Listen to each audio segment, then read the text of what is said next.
शहर की आबादी से दूर एक छोटे से गांव में 19 साल की रूपाली अपनी मां के साथ रहती थी। रूपाली शहर में हॉस्टल में रहकर अपनी कॉलेज की पढ़ाई पूरी कर रही थी। वह छुट्टियों में 3 दिन के लिए अपने घर आई हुई थी। बेटा रूपाली, तुम्हारी पढ़ाई कैसी चल रही है? बहुत अच्छी चल रही है माँ।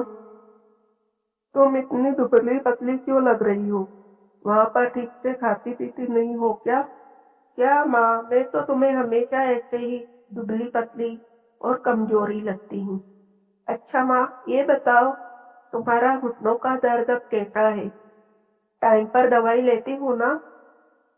हाँ मेरी माँ, दवाई लेती हूँ मैं, पर ये मेरा घुटनों का दर्द जाता ही नहीं। कितनी ही दवाइयाँ ले लो, उम्र भी तो हो चली है अब।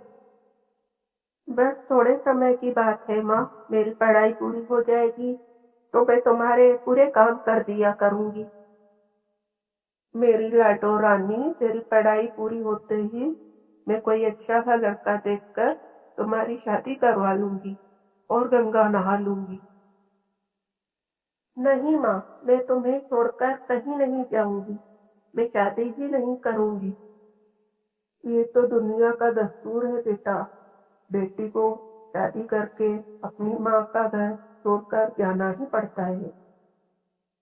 इस तरह रूपाली को पता ही नहीं चला छुट्टी के 3 दिन कैसे बीत गए। फिर अगले दिन वह शहर के लिए रवाना हो जाती है और कॉलेज जाते ही उसकी मुलाकात करण से हो जाती है। हाय रूपाली, कैसे हो तुम? हाय करण, मैं अच्छी हूँ, तुम कैसे हो? मैं भी ठीक हूँ रूपाली। कल मेरा जन्मदिन है, इसलिए मैंने घर पर एक छोटी सी पार्टी रखी है। तुम मेरे घर कल आ जाना। नहीं करण, मैं नहीं आ सकती। एग्जाम सर पर है और मैंने पढ़ाई भी अभी पूरी नहीं की है अपनी। प्लीज रूपाली, ऐसे मना मत करो। मैंने सबको बुलाया है और सब लोग आएंगे, तुम भी जरूर आना और बाद में अपनी पढ़ाई भी कर लेना। ओके रवि, मैं पूरी कोशिश करूंगी आने की। रूपाली की बात से करण खुश होकर वहां से चला गया। रूपाली बहुत ही समझदार और संस्कारी लड़की थी, इसीलिए करण रूपाली को बहुत पसंद करता था। फर्क इतना था कि रूपाली गरीब घर से आती थी, जबकि करण शहर के बड़े बिल्डर सत्यजीत का बेटा था। शाम को पार्टी में करण के सारे दोस्त आए थे। जो लड़कियां वहां आई थीं, वो एकदम मॉडर्न कपड़ों में आई थीं, जबकि रूपाली एक प्यारे से और सिंपल सलवार सूट में आई थी और बहुत ही प्यारी लग रही थी। फिर पार्टी खत्म होने के बाद, सुनो बेटा करण, वो जो लड़की सलवार सूट में आई थी, वो भी तुम्हारी क्लासमेट है क्या? हाँ पापा, वो रूपाली है, मेरी क्लासमेट। अच्छा, मैंने देखा उसे, मुझे बहुत ही संस्कारी लड़की लगी वो। हाँ पापा, वो संस्कारी भी है और बहुत समझदार भी, क्लास में फर्स्ट आती है हमेशा। वैसे उसके हाथ में एक गिफ्ट भी था ना? वो कहाँ है, जरा लेकर तो आओ। अपने पापा के कहने पर करण रूपाली का लाया हुआ गिफ्ट लेकर आया। जब सत्यजीत ने गिफ्ट खोला तो उसमें भगवान गणेश की प्रतिमा थी। तुम्हें पता है कि वो लड़की तुम्हें गणेश जी क्यों देकर गई?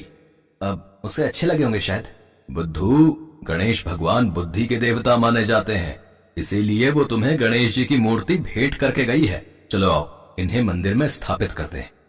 गणेश जी की मूर्ति को मंदिर में स्थापित करने के बाद सत्यजीत उस मूर्ति के सामने हाथ जोड़कर खड़े हो गए और बहुत देर तक उस मूर्ति को देखते रहे। उनको रूपाली बहुत ही अच्छी लगी थी और वो यह भी समझ रहे थे कि करण को भी रूपाली अच्छी लगती है, लेकिन अब वो रूपाली के मन की बात जानना चाहते थे। और फिर एक दिन करण किसी से फोन पर, क्या रूपाली आज भी कॉलेज नहीं आई? वो तो एक दिन भी क्लास मिस नहीं करती और एग्जाम भी तो सर पर है। चलो मैं पता करने की कोशिश करता हूँ। क्या हुआ बेटा, कोई दिक्कत है? पापा, रूपाली कुछ दिनों से कॉलेज नहीं आ रही है, पता नहीं क्या बात है। तो उसे फोन कर लो। पापा यही तो दिक्कत है, उसके पास फोन नहीं है। तुम चिंता मत करो, तुम कॉलेज जाओ, मैं पता करवाता हूँ। ओके पापा। अब करण के साथ साथ सत्यजीत को भी रूपाली की चिंता हो रही थी। शाम तक सत्यजीत ने रूपाली के बारे में पता करवा लिया।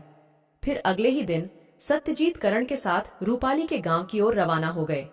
उधर गांव में रूपाली और उसकी माँ, मुझे माफ कर दे मेरी बच्ची, तेरे बाबा के जाने के बाद मैं उस मुखिया का कर्जा चुका नहीं पाई, और देख आज मेरी और तेरे बाबा की गलती की वजह से तेरी जिंदगी नरक बनने जा रही है।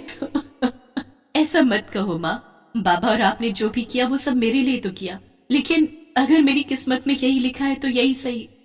कुछ देर बाद रूपाली दुल्हन के लिबास में थी, मगर उसके चेहरे पर कोई रंगत नहीं थी। शादी की रस्में शुरू हुई।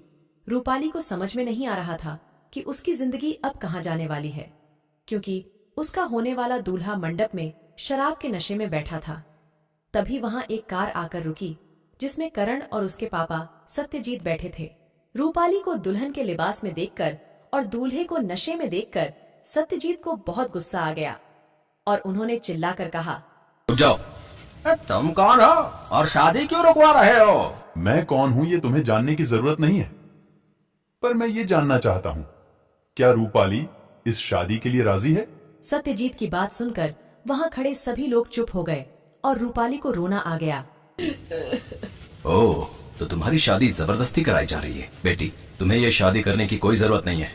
जरूरत नहीं है? अरे ऐसे कैसे जरूरत नहीं है भाई? इसके बाप ने इसकी पढ़ाई के लिए मुझसे 10 लाख रुपए उधार लिए थे हैं, मगर वो तो उधार लेते ही मर गया। अब मैं क्या करूं बताओ? ये बुढ़िया तो मेरा कर्ज चुकाने से रही, इसीलिए मैंने इसकी बेटी को ले लिया। अरे इसे तो एहसान मानना चाहिए मेरा।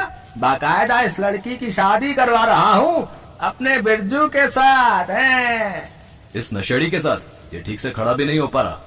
ए सेठ, तुम अपने काम से काम रखो, समझे? इसके बाप ने पैसे लिए थे ना मुझसे, तो यही चुकाएगी, और कौन चुकाएगा? एक तरह से मैंने खरीद लिया है इसे, समझे? बेटियां बिकाऊ नहीं होती मुखिया, ये शादी हरगिज नहीं होगी। और रही बात तुम्हारे 10 लाख रुपए की, तो ये लो पूरे 15 लाख रुपए सूद समेत।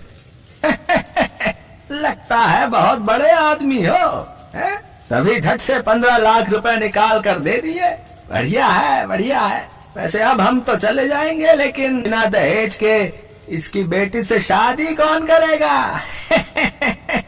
अभी इसी वक्त इसी मंडप में रूपाली की शादी होगी। मेरा बेटा करण थामेगा रूपाली का हाथ, वो भी बिना किसी लेन देन के, क्योंकि हमारे यहाँ बेटियां खरीदी नहीं पूजी जाती हैं। रुकिए पापा, पहले मुझे रूपाली की भी मर्जी जाननी है कि वो मेरे साथ शादी करना भी चाहती है कि नहीं। फिर करण और उसके पिताजी रूपाली की तरफ उम्मीद भरी नजरों से देखते हैं और रूपाली आंखों में आंसू लिए सत्यजीत के पैर छूकर अपनी रजामंदी जता देती है। फिर कुछ ही देर में सत्यजीत रूपाली और करण की शादी करवाकर उसे इज्जत के साथ अपनी बहू बनाकर अपने घर ले जाते हैं।